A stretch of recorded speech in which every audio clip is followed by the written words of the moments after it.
Hey, I'm Tim from Lanes, and we're sitting down with Bullet Music. This interview is brought to you by the Creature Comforts Classic City Lager. Classic City Lager is good, cold beer. From tailgates to concerts, nothing pairs better with a great time than the deliciously simple taste of Classic City Lager. To learn more, visit creaturecomfortsbeer.com. That's creaturecomfortsbeer.com. Atlanta Beer and Wine Festivals have a super weekend coming up soon. First, don't miss the 8th annual Atlanta Winter Beer Fest on Saturday, February 2nd at Atlantic Station from 1 to 5 p.m. There's going to be over 150 beers to try, including brews from the cities of the two Super Bowl teams, which I think is going to give you some good Chicago and Kansas City beers to check out. All beverages, including wine, cider, and mimosas, are going to be covered in the ticket price. Then, kick off the next day with a pregame for the big game at the Big Game Brunch on Sunday from 11 a.m. to 3 p.m. at Atlantic Station. Your ticket to the Big Game Brunch covers all of your beverages and brunch tastings. Find out more about these events at bulletmusic.net/events list. That's bulletmusic.net/EVENTS See you guys there. So, like you said, you're Lanes. You're from Atlanta.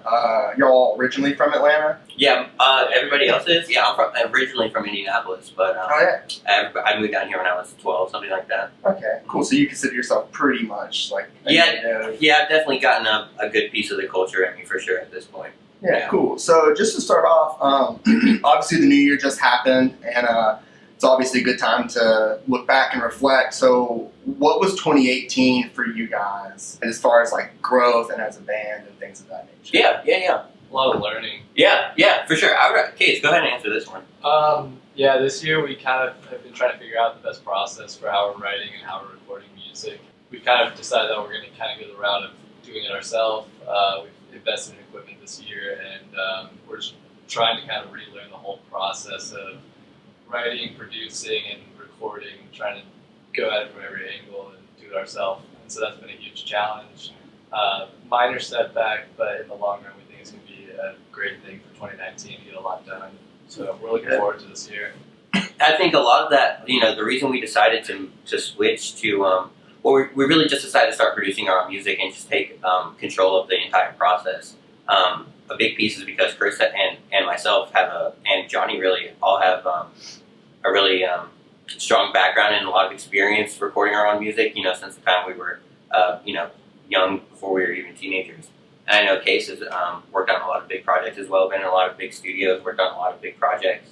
And we couldn't find we were working with a guy named Matt Malpass here in Atlanta when we first started out. He's since moved to LA. A lot of the good producers have moved to LA or shut down their studios. And we couldn't find somebody who really would work with us and really care about our project and really what we wanted to do, especially at a price point that was reasonable. Recording music with a good producer is so expensive. Yeah. And then we also, if you want to sit in the studio and experiment, it costs an insane amount of money. So, yeah, we invested all of our money and all of our time really into working on production, and we're definitely happier with the process at this point. Yeah. Would you say that your somewhat genreless style of music really influenced that decision a little bit? Because, like you said, you want to experiment, you want to get outside the box, and each song seems to sound very unique. Nice. Is that part of like that decision? Totally. Yeah, I would say that was probably the tipping point for sure. Money was starting to get tight, and then we would go into the studio and have only one day to do it. But yeah, that's totally right. We definitely want to make stuff that sounds unique every time. That's definitely a huge piece for us, is just to be unique and be organic in the way we do it and not force stuff, especially with producers, especially here in Atlanta, don't seem to have the same tastes at all that we do, or have the same influences at all. So it's tough to work with people like that. When you jump into the studio, you pay for that day or that week or whatever. When you're done, it's set, and that's how the song is going to be. Right. Can't go whereas we can, oftentimes the original ideas and how the song sounds at the end at all. Right. And so we can even lay down the entire track, finish it all, and then a month later, if we ever release it, we can go back and change something. It's beautiful. Right. And that was not an opportunity we had before. So Yeah. it's been good. Yeah. That kind of ties into another question I was planning to ask a little later, but I'll go ahead and jump to it. How do these songs all come together? Because like we were both saying, it all is very unique, Nice. like to each song, but it all does still have a distinctly like Lanes sound to it. There's like some drive to it that just feels like you guys. Nice. Between like Money Baby, You're Somebody, what's Vibe Thing? Yeah, I love yeah. that. Those three are my favorite. Nice. They all sound very, very different. Yeah, So For sure. how does that come together? And you guys can go like instrument by instrument or chronological or whatever. Yeah. Just how that all comes together. I think all the stuff that we've written up to this point has started. I'll be working and come up with. It happens a lot of different ways for me, but I usually come with a general idea of a song, put together for the most part, and then I'll give it to these guys to kind of lay their own pieces on top of it. I know Johnny's an incredible bassist with a lot of different influences. I would say like a lot of funk and EDM even as well. Definitely learn to play from funk artists. Yeah, yeah. Nice. So that like having people like that, I'm not a great player. I'm definitely more of a songwriter and have focused on songwriting. But these guys are all great players. So if I bring them a general idea, they really help me build it and really help me get it to the best point it could possibly be. Yeah. Which He's is a good player. I'm a decent player. I'm definitely a decent player, but these guys definitely more experienced and can do a lot of different stuff that I can't do. Yeah. But yeah, I'll bring a general idea, and these guys, we work on it for sometimes months at a time on a single song, which is To a fault. Yeah, to a fault, Yeah. exactly. And we're trying to fix that. Yeah, how do you strike that balance between having something that sounds like really kind of raw and like you versus something being over polished? Where do you kind of draw that line? Honestly, we just I don't know if we really plan out that raw sound. Yeah. That's just kind of how we play, Yeah, I'd say part of it is live tracking and kind of leaving that track, how it was recorded. Yeah. Not really editing too much, just leaving it how it's raw. that's how a lot of our favorite records are. Like we listen to a lot of older music, especially. I know me personally, I listen to a lot of 70s, 80s, 60s music. Yeah.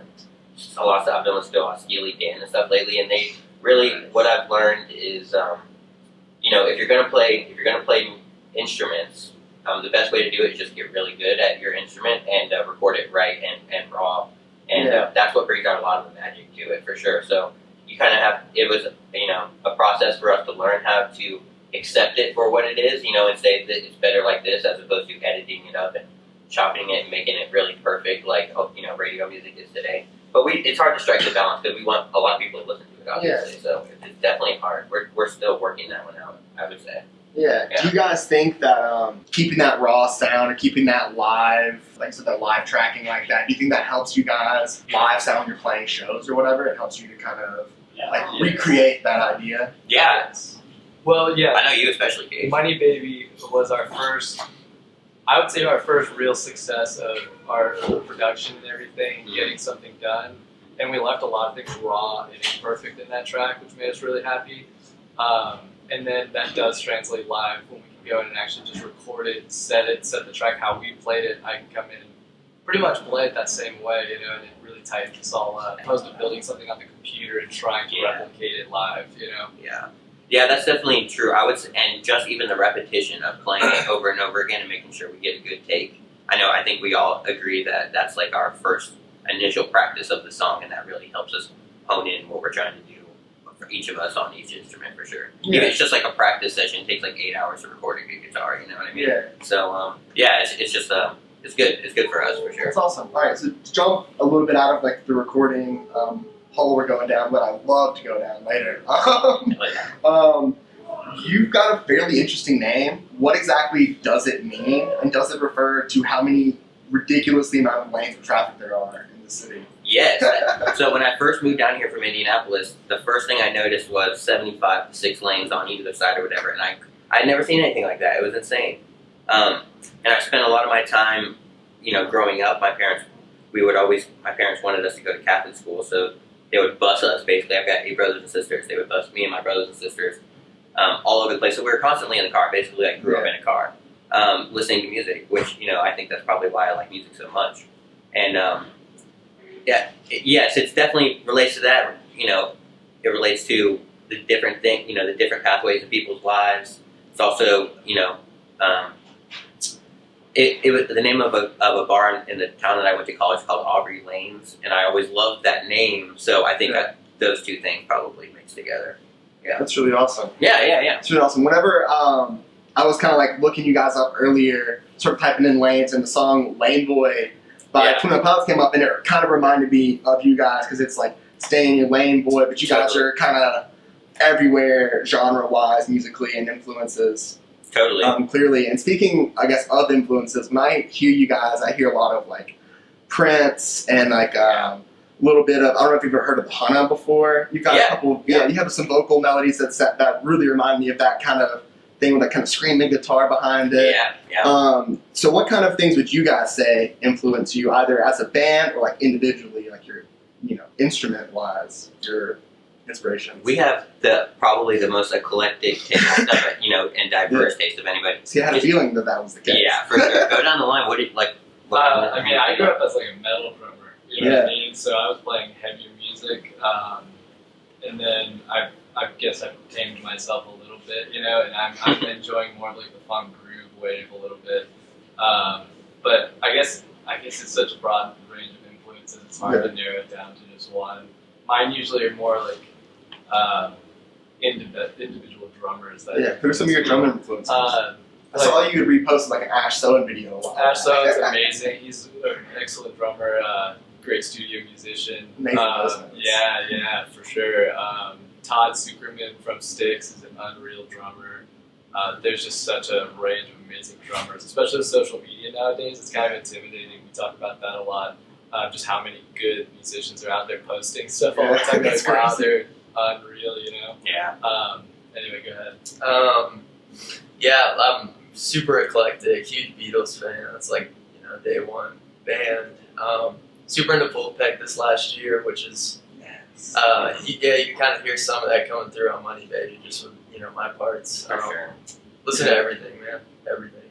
For sure. I listen to, you're right, Prince, Rolling Stones, new pop music. I like the 1975, obviously, as much as we like to try to distance ourselves. I think that's a lot of the reason our music is so unique, because we're trying to not be the 1975, even though no matter what, I'm sure people are going to lump us in with them. But, I didn't want to say that, but it's so that was true. one of the first ones that kind of popped in my head. Yeah, it totally makes sense. We're definitely working to, I don't know if we'll ever totally get away from that, just because their influence has been so, so great on ours, and just guitar music in general at this point. A lot of full bands that are having that influence, right? Yeah, totally. They're a great band. Yeah, they're incredible. The new record's really, really good. So yeah, a lot of that, a lot of new music, a lot of old music. But Johnny probably has the weirdest taste of anybody, I would say. Yeah, well, I learned. Bass player, For sure. I learned to play mostly from Flea. Just like when I was learning, I could play almost like every old Red Hot Chili Peppers song, especially like Blood Sugar Sex Magic, and they're really like funky early stuff. Yeah. And then I got into like Jaco Pastorius as far as like bass music that I listen to. He's like jazz. Yeah. So, but he's like just crazy awesome. And then now I'm into like jam bands and electronic music. Yeah. Who are some of your favorite jam bands around right now? My favorite one is probably Cheese or Soundtrap. Heck yeah.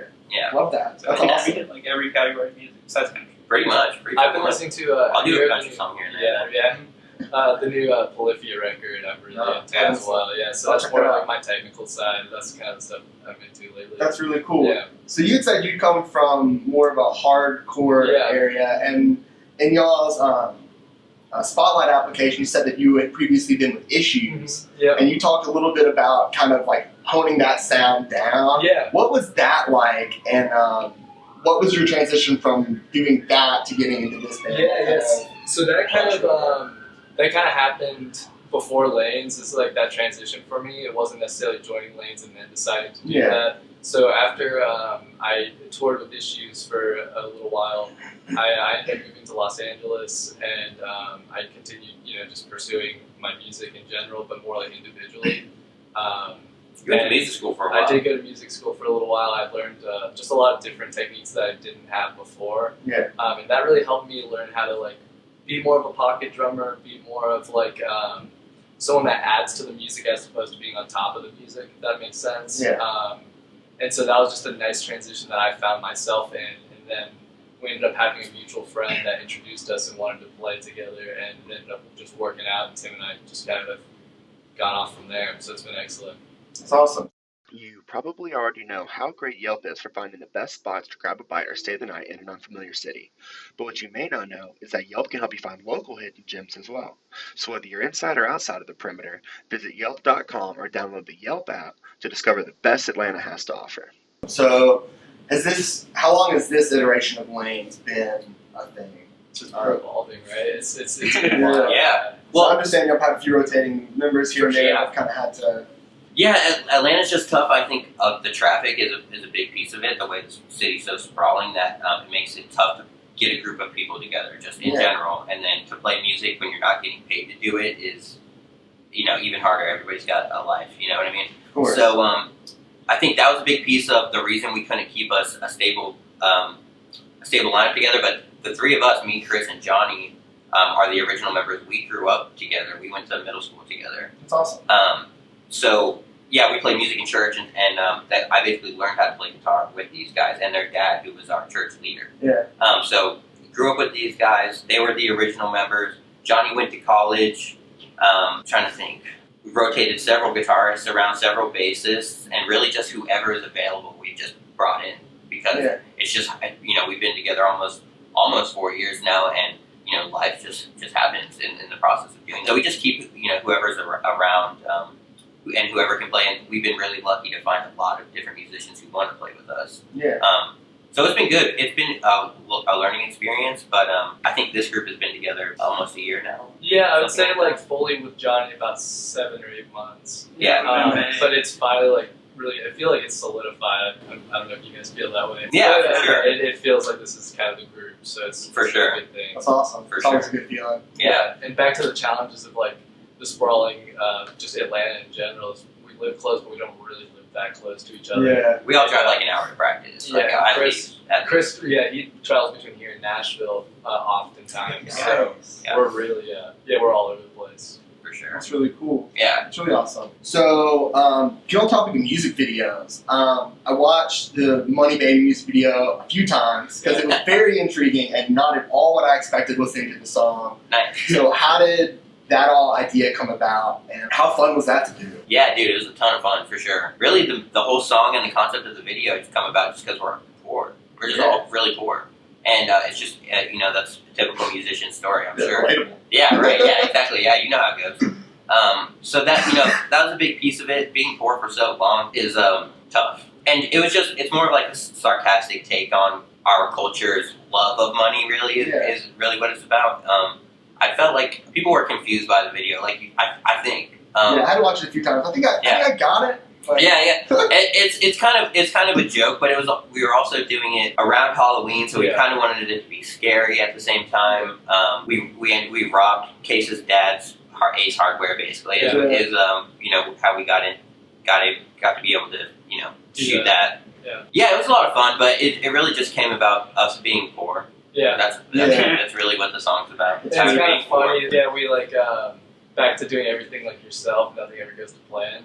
So we did this whole scheme of renting this car and everything, and we had all these like convertible shots in mind. And then when we rented the car, the guy had like locked the roof so we could use the convertible. Yeah. So Oh my like God. that day, we're just trying to figure out new scenes and stuff, and it was a lot of fun just figuring it all out, doing it ourselves. Though That's we had really a great fun. time. So And the art in Atlanta is, we were lucky to be able to use that huge mural from Outer Space Project, which is so cool. Denial Art, I think, is the one who did that one. I love that shit, dude. I think that's like one of the Really coolest things cool. going on. Yeah, I love those. I love all those murals. That's really awesome. Yeah, I like that a lot. It had like a really like kind of like cult of money feel about it. Yeah. Totally. That's really interesting. Yeah, right. Cool, man. Thank you. So in your Spotify bio, it mentioned something about you have a dude named like In Effect or something like that you guys work with for a lot of your visual art and not visual art, but your like visual imagery and your aesthetics and stuff like that. Yeah. So what's that partnership like? How did you get around with him? How long have you been doing that? Stuff like that. His name is Nick Barney. His photography name or artist name is In Effect. He's got an Instagram. I think it's just N Effect. But he just does streetscapes here in Atlanta, or has been doing that for a long time. And this was before. I feel like nowadays the lane shots are common. Like a lot of people are doing those shots. But when I was first seeing them, it was new to me. But it definitely fit our aesthetic. It was dark but colorful. So how excited are you guys for the showcase at Smith's on the 23rd? Dude, we're so stoked. Yeah. I'm excited to see both of the other artists. Amelia, she's really good. So is John Boystar. You guys are really good, dude. I love those kind of showcases. I have tried to put them together. They're hard to put together. They are. They are. They're very hard. So I'm super stoked, dude. It's always good to play with great artists. For sure, yeah. My first show with Lanes was at Smith's, and that's the last time I played there. Yeah. So I'm looking forward to doing it again. Yeah, cool spots. Bring it back to the. For sure. Yeah, the original stomping ground, man. That'd be awesome. Yeah. Thanks again. This has been Yeah. really fun. Yeah, thank you, man.